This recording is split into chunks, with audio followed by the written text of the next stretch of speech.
नमस्कार साथियों, आज की परिचर्चा में हमारे साथ उपस्थित हैं समाज सेवी वरिष्ठ राजनीतिज्ञ भाई रघुवीर सिंह बिष्ट जी और उनसे कुछ महत्वपूर्ण विषय पे जानकारी लेते हैं। जिस प्रकार आज भारत में 25 जून 1975 को जो श्रीमती इंदिरा गांधी जी द्वारा आपातकाल लगाया गया था, उस आपातकाल के तहत जो भाजपा है वो पूरे देश में, पूरे देश के जिलों में उस आपातकाल को संविधान हत्या दिवस के रूप में प्रदर्शित कर रही है। तो उस आपातकाल के विषय में बिष्ट जी का क्या कहना है, आइए उनसे जानते हैं। भाई साहब, तो आपको इस आपातकाल घोषित है, जिस प्रकार से बीजेपी जो है उसका प्रचार प्रसार कहें या एक संप्रेषण जो करना चाह रहे हैं पूरे देश में कि वो आपातकाल गलत था, उस पर आपका क्या कहना है? धन्यवाद सजवान जी, बहुत महत्वपूर्ण चर्चा के लिए। जिस प्रकार भारतीय जनता पार्टी आज पूरे देश भर में इसको संविधान हत्या दिवस के रूप में मना रही है, तो सबसे पहले तो इसमें संविधान की हत्या जैसी कोई बात है नहीं, क्योंकि इसी भारतीय संविधान ने आर्टिकल 352 के अंतर्गत यह अधिकार दिया है कि वो देश में आपातकाल लागू कर सकती है। और ये केवल आपातकाल 1975 को ही नहीं लगा था, उससे पहले भी 2 बार इस देश के अंदर आपातकाल लगा था। और वो लगा था 1962 भारत चीन युद्ध के दौरान, 1965 भारत पाकिस्तान युद्ध के दौरान, और तीसरा आपातकाल लगा था 1971 भारत पाकिस्तान युद्ध के दौरान। तो जो संविधान की हत्या कह रहे हैं वो संविधान की हत्या नहीं, उसी संविधान ने अधिकार दिया है शासन को कि वो आपातकाल लागू कर सकती है। आपातकाल जब देश के अंदर आंतरिक सुरक्षा का खतरा हो, बाह्य सुरक्षा का खतरा हो, पैंडेमिक हो, तो इस दौरान जो है आपातकाल लागू किया जाता है। लेकिन जो ये कह रहे कि संविधान की हत्या हुई है, उसी संविधान के धारा 352 के अंतर्गत वो कानून लागू किया गया। अच्छा, आम जनमानस में अलग अलग विचार इस आपातकाल को लेकर हैं कि ये अच्छा था या बुरा था।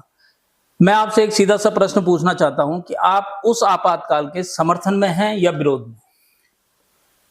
देखो, जो 1975 को जो आपातकाल लागू किया गया था, उसके पीछे पृष्ठभूमि क्या थी, और निश्चित रूप से एक जागरूक नागरिक होने के नाते और एक स्वतंत्र देश के नागरिक होने के नाते, अगर नागरिक के मौलिक अधिकारों का उल्लंघन हो रहा है, और उस निश्चित रूप से 1975 के आपातकाल में नागरिकों के मौलिक अधिकारों का उल्लंघन हुआ था, इसलिए इसको जायज नहीं ठहराया जा सकता कि उसमें अभिव्यक्ति की आजादी से लेकर प्रेस की आजादी से लेकर के तमाम पे जो है, जब नागरिकों के मौलिक अधिकार पर प्रतिबंध लगता है तो उसको कोई भी जायज नहीं ठहराया जा सकता, कोई भी उसको जायज नहीं ठहराया सकता। मैं भी उसका समर्थन नहीं करता हूं, लेकिन उसके पीछे की पृष्ठभूमि क्या थी।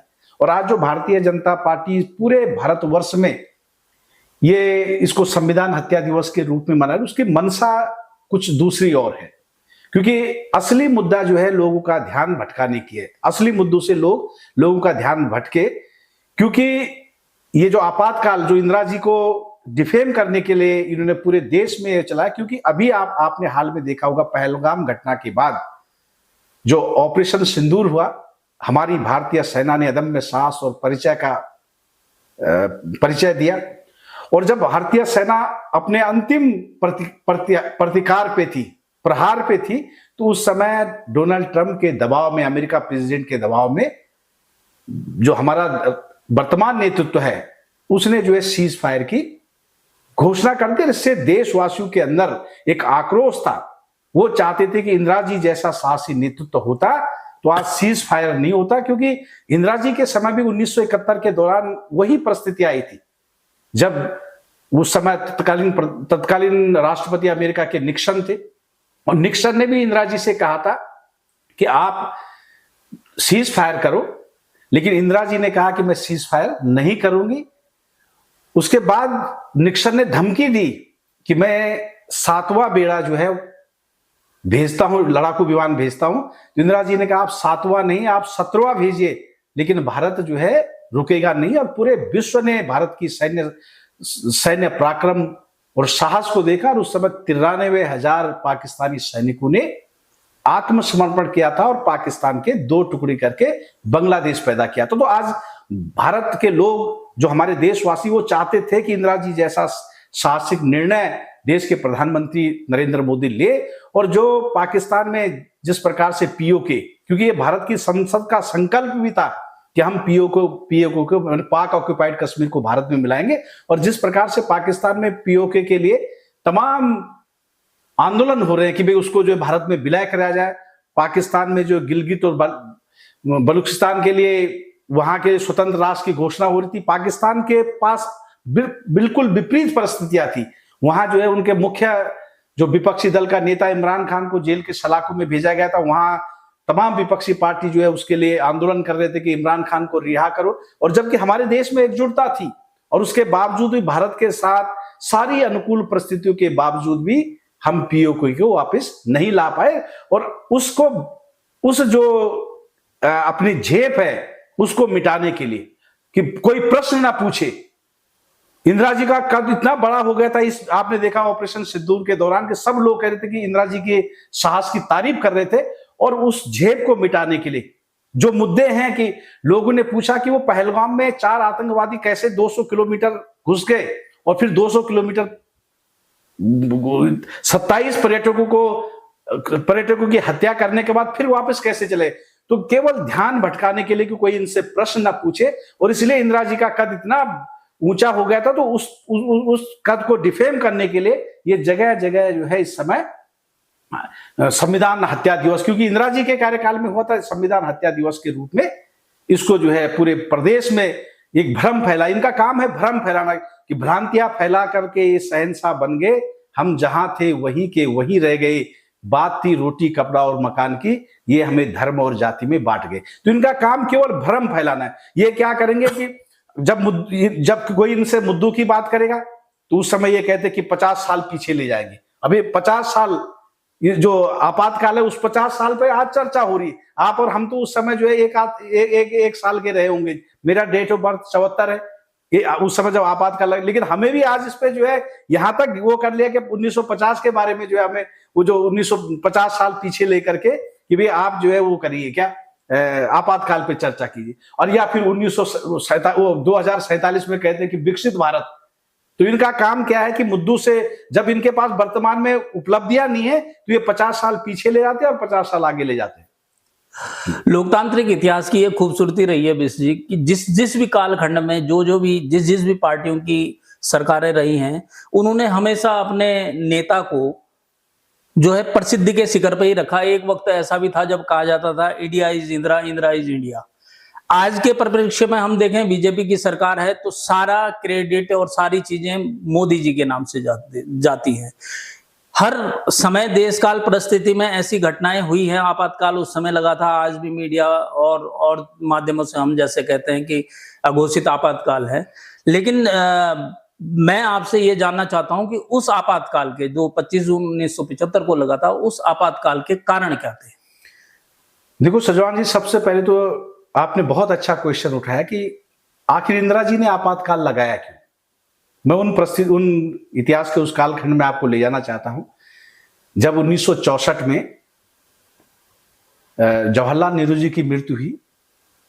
उसके बाद, क्योंकि तब तक इंदिरा जी कभी राजनीति में नहीं थी, जो बहुत परिवारवाद की बातें करते हैं, जवाहरलाल नेहरू के परिवार के 9 सदस्य स्वतंत्रता संग्राम के आंदोलन में बिना किसी स्वार्थ के कि हम प्रधानमंत्री बनेंगे, कुछ बनेंगे, क्योंकि जवाहरलाल नेहरू से उनके पिताजी मोतीलाल नेहरू, तो वो जो है स्वतंत्रता संग्राम के आंदोलन में उन्होंने भाग लिया था। इंदिरा जी जब तक प्रधानमंत्री जवाहरलाल नेहरू थे तब तक इंदिरा गांधी ने कोई पॉलिटिकल पद नहीं उन्होंने हासिल किया था। जब जवाहरलाल नेहरू जी की मृत्यु हुई उसके बाद देश के सामने नेतृत्व कौन करे, तो उसी दौरान जो है लाल बहादुर शास्त्री को नेतृत्व सौंपा। उन्होंने अपनी सादगी से, अपने दृढ़ इच्छा शक्ति से, और आपने देखा होगा जय जवान जय किसान, उन्हीं के समय पे 1965 का भारत पाकिस्तान का युद्ध भी हुआ था जिसपे भारत ने विजय हासिल की थी। लेकिन कुछ साल उसी ताशकंद समझौते के दौरान लाल बहादुर शास्त्री की मृत्यु होगी। फिर उसके बाद एक वैक्यूम आ गया कि कौन जो है प्रधानमंत्री बनेगा, तो उसके बाद इंदिरा जी प्रधानमंत्री बनी। अब इंदिरा जी जब प्रधानमंत्री बनी तो जो जो आप कह रहे हो कि इंडिकेट, वो सिंडिकेट और इंडिकेट दो ग्रुप थे, तो उन्होंने सोचा कि इंदिरा गांधी गूंगी गुड़िया है और ये गूंगी गुड़िया को हम प्रधानमंत्री बनाएंगे तो ये हमारे इशारों पे चलेगी। लेकिन इंदिरा जी ने अपने दृढ़ इच्छा शक्ति और अपने नेतृत्व से दिखा दिया कि वो गूंगी गुड़िया नहीं थी, और उन्होंने ऐसे क्रांतिकारी कदम उठाए जो जनहित में, क्योंकि उनका एक नारा दिया था, गरीबी हटाओ नारा। अब जब गरीबी हटाओ नारा दिया था तो गरीबियों के लिए काम करना था, तभी तो गरीबी हटती। तो सबसे पहले उनका जो पहला स्टेप था वो था बैंकों का राष्ट्रीयकरण करना। क्योंकि पहले क्या था कि सारे उद्योगपतियों के पास जो है क्या थे, बड़े बड़े धनासेठों के पास बैंक थे, उनके बैंक हुआ करते थे, सरकारी बैंक नहीं हुआ थे। तो जो गांव का गरीब किसान है, मजदूर है और आपका गरीब व्यक्ति है, वो जो है उन बैंकों से पैसा नहीं ले पाता था। तो उसके लिए क्या गांव में क्या थी, साहूकारी व्यवस्था, साहूकार। तो साहूकारों से जो है फिर क्या लेते थे, बड़े मोटे ब्याज पे जो है कर्जा लेते थे। तो इंदिरा जी के दिमाग में ये था कि यार ये बैंकों का अगर मैं राष्ट्रीयकरण करूंगी, ये बैंक जो है गांव तक जाएंगे, छोटे छोटे कस्बों तक जाएंगे, तो वहां जो है किसानों की उनसे जो है नजदीकी से उनको कम ब्याज पे ऋण मिलेगा, और जो ये साहूकारों के चक्रवृद्धि ब्याज और उसमें जो है फंस जाते हैं, इससे मुक्ति मिलेगी। तो इंदिरा जी ने जब बैंकों का राष्ट्रीयकरण किया तो उससे क्या हो गया कि जो उद्योगपति थे, जो बड़े बड़े धनासेठ थे, जिनके बैंक थे, वो क्या हो गए, इंदिरा जी से क्या होने लगे, नाराज हो गए। नेचुरली ये था कि भाई उनके तो वो तो केवल उसका लाभ का देखते थे। तो जब एक बड़ा वर्ग जिनके पास बैंक थे, जो पैसा देते थे, लोगों को कर्जा देते थे, वो वर्ग जो है नाराज हो गया, तो उसने क्या फैलाना, इंदिरा जी के बारे में जो है उनके सरकार के बारे में जो गलत फहमी फैलाने शुरू कर दी। उसके बाद फिर दूसरा इंदिरा जी ने जो है दूसरा काम क्या स्टेप लिया, जो राजाओं को जो है प्रीवी पर्स दिया गया था कि भाई जब विलय हुआ था 556 रियासतों का, उनको कहा था कि हम साल में जो है आपको क्या देंगे, भत्ता देंगे, उनको पेंशन देंगे, उनको जो है मानद उपाधि दी गई थी। तो इंदिरा जी ने जो है फैसला लिया कि भाई अब जो है देश आजाद हो गए, लोकतंत्र है, आपको भत्ते क्यों दिया हम। तो इंदिरा जी ने उनके भत्ते क्या कर दिए, समाप्त कर दिए। अब राजा उस समय ज्यादातर जो है एमएलए और एमपी जो है उस समय राजघराने से ही थे, तो वो भी जो है उनके खिलाफ हो गए, इंदिरा जी के खिलाफ हो गए कि भाई इंदिरा जी ने तो जो है हमारे भत्ते ही खत्म कर दे। तो उन्होंने भी जो है इंदिरा जी के खिलाफ क्या करना शुरू कर दिया, माहौल बनाना शुरू कर दिया। अब माहौल, उसके बाद जो है तीसरा जो है ये सबसे बड़ी बात जो है ये होगी आपके सामने 1971 का युद्ध। वो 1971 का युद्ध 13 दिन चला, और आप देखते होंगे कि सबसे विश्व के इतिहास में ऐसा युद्ध जो 13 दिन में जो है पाकिस्तान के 2 टुकड़े कर दिए थे, विजय हासिल कर दी।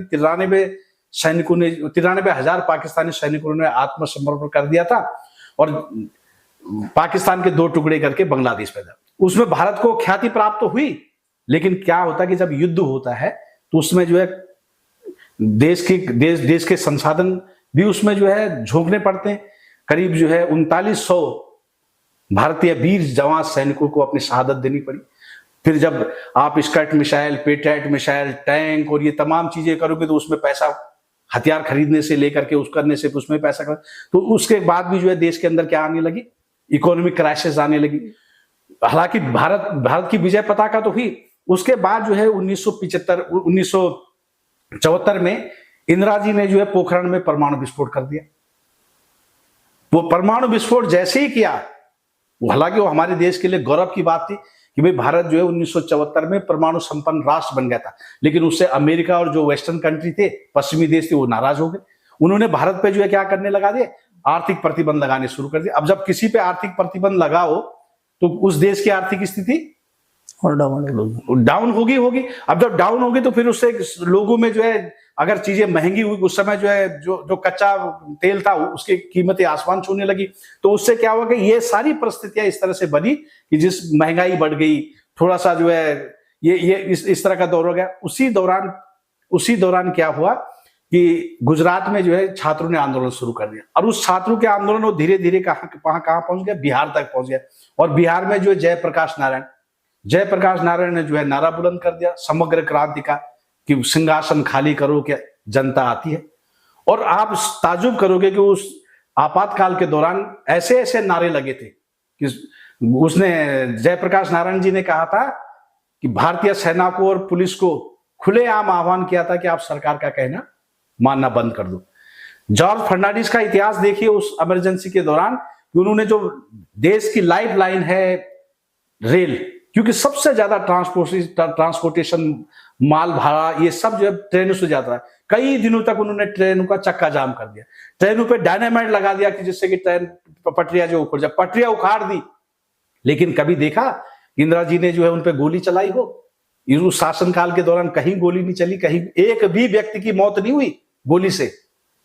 और आप ये सोचो कि जब ये नारे लगाए जा रहे हैं कि पुलिस जो है वो करो, पुलिस और सेना जो है इनका कहना मत मानो, वो रेल की पटरियां उखाड़ी जा रही है, चक्का जाम किया जा रहा है, तो और उसके बाद जो है 1975 में ही एक इलाहाबाद हाई कोर्ट में एक याचिका दायर होती है, और याचिका दायर करके जो जस्टिस सिन्हा थे उस समय, उन्होंने जो इंदिरा गांधी की कैंडिडेचर को उनके जो नामांकन था उसको रद्द कर दिया। मतलब प्रधानमंत्री है और इलाहाबाद हाई कोर्ट जो उनके रायबरेली के उसको नामांकन को क्या कर देती है, रद्द कर देती है। और रद्द करने के बाद उनके सामने क्या स्थिति थी, हालांकि उनको सुप्रीम कोर्ट से राहत मिल गई थी, सुप्रीम कोर्ट से तो राहत मिल गई थी। तो जिस लेडीज के सामने ये सारी देश में अराजकता होगी, आंतरिक सुरक्षा जो है खतरे में पड़ गई, जगह जगह जो है ये विपक्षी दल आंदोलन कर रहे हो, तो इंदिरा जी की जगह आप होते, मैं होता या कोई भी होता, निश्चित रूप से वो उस समय जो है संविधान का प्रयोग करते। मैंने कहा ना कि संविधान की हत्या नहीं, संविधान का प्रयोग करते, जो 352 जो फंडामेंटल राइट्स मिला है भारत की संसद को, उसका प्रयोग करते हुए उन्होंने जो है आपातकाल लगाया था। और आज उस आपातकाल और ये यहां तो आप अघोषित आपातकाल आप देख लीजिए, उस आपातकाल के दौरान और इस आपातकाल के जो अघोषित आपातकाल, आज कौन सी परिस्थितियां हैं आप देख सकते हैं। वही मैं पूछना चाह रहा हूं आपसे कि उस समय 1975 में जब आपातकाल लगा था तो नागरिक अधिकारों की तो सुरक्षा हुई थी, प्रेस पे प्रतिबंध रहा हो या किसी 2-4 चीजों पे, जब कोई भी व्यक्ति, लोकतांत्रिक व्यवस्था में हमारा संविधान हमें ये अधिकार नहीं देता कि हम जो देश की संपत्तियां हैं उनको नुकसान दें या सेना और उसको ये कहें कि आप प्रधानमंत्री या राष्ट्रपति के विरुद्ध खुलेआम विद्रोह करें, तो राजद्रोह की श्रेणी में आता है। आज की डेट में अगर हम देखें तो कई वक्तव्य ऐसे हैं कि आप कोई भी विरोध करें तो सीधे देशद्रोही या राजद्रोही कहे जाते हैं। तो मेरा आपसे यही जानना है कि उस समय के घोषित आपातकाल और आज के अघोषित आपातकाल में आप क्या अंतर देखते हैं? देखो सुजान जी, आपने ये बहुत अच्छा प्रश्न किया। उस समय तो घोषित इमरजेंसी, डिक्लेयर इमरजेंसी थी, क्योंकि वो आर्टिकल 350 के दौरान लगी थी। उसमें मानवाधिकारों का जो मानवाधिकार थे उन पे अंकुश लगाया गया था और वो संविधान के दायरे में ही लगाया गया था। लेकिन सजवान जी, उस पूरे जितने दिन भी आपातकाल लगा, उस दौरान आंदोलनकारियों पे पुलिस ने एक भी गोली नहीं चलाई थी। और आज अघोषित आपातकाल जो जिसमें घोषित नहीं है, आपने देखा होगा कि किस प्रकार किसान आंदोलन को कुचला गया। आपने देखा किस प्रकार से लखीमपुर खीरी में एक मंत्री का बेटा किसानों पे जो है अपनी थार गाड़ी चला करके कई किसानों को कुचल करके मार देता है। आज देखो कि पत्रकार अगर सरकार के खिलाफ कुछ लिखते हैं तो उनको जेल में भेज दिया जाता है। आज कई पत्रकारों को आपने देखा, बड़े बड़े मीडिया संस्थानों में काम करते थे, लेकिन उन्होंने सरकार के खिलाफ आवाज उठाई तो उनको जो है नौकरी से हटा दिया गया। जस्टिस लोहिया, उस प्रकरण को कौन भूल सकता है? जस्टिस लोहिया का मर्डर किस प्रकार से हुआ, आज कोई बोलने को तैयार नहीं। किस प्रकार से हरेन पांड्या जो उनके विरोधी है उनका कत्ल किया गया, उस पर कोई बोलने को तैयार नहीं। और आप ये देख लीजिए कि जो भी सरकार के खिलाफ बोलता है उसको ये देशद्रोही घोषित कर देते हैं। ये अगर कोई ये कहता है कि पुलवामा में जो है 400 किलो आरडीएक्स कैसे पहुंचा, तो कहते हैं सेना का अपमान है। अब इनके वीडियोस देख लीजिए आप, कि वो उस समय कहते थे कि सेना जो है केंद्र सरकार के हाथ में, बॉर्डर सिक्योरिटी उनके हाथ में, आखिर ये आतंकवादी घुस कैसे जाती है। ये हमारे वो वीडियो नहीं है, देश के प्रधानमंत्री जी के वीडियो। आज अगर उनसे कोई वही प्रश्न पूछता है तो सीधा सीधा कि ये तो सेना का अपमान कर रहे हैं, ये तो जो है देशद्रोही है, अगर कोई बात करे तो इनको पाकिस्तान भेज दो। तो ये जो अघोषित आपातकाल उससे ज्यादा खतरनाक। आप देखो ED, CBI, income tax department से जो विरोधी दल के नेता है उन उस समय जेल में भेजे गए थे। आप जो है इनको जो है ऐसे दबोचा जा रहा है।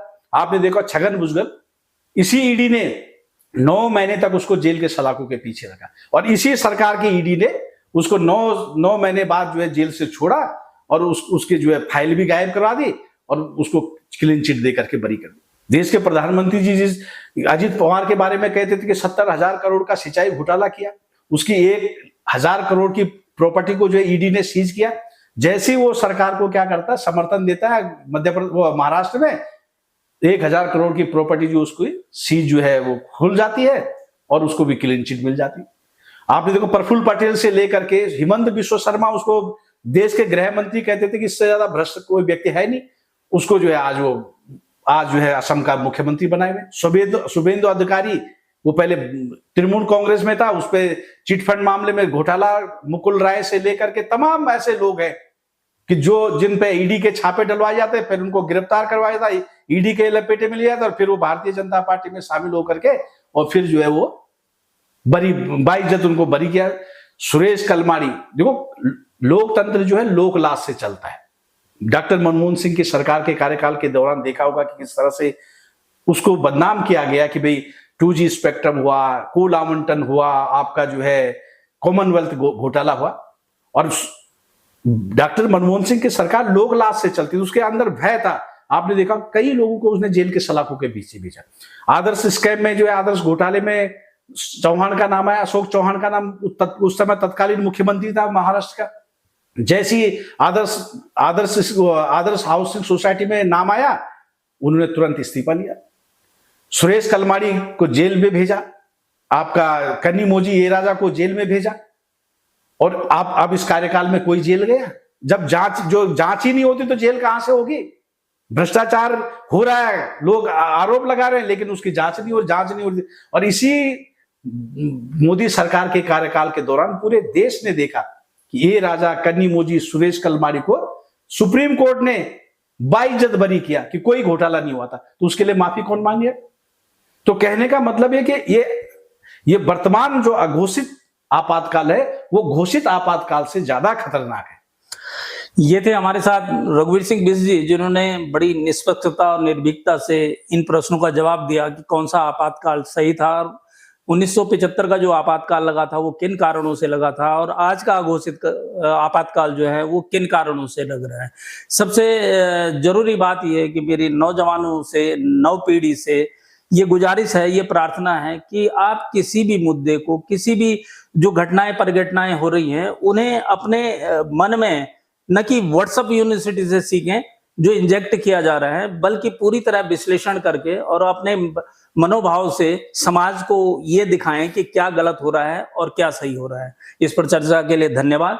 नमस्कार।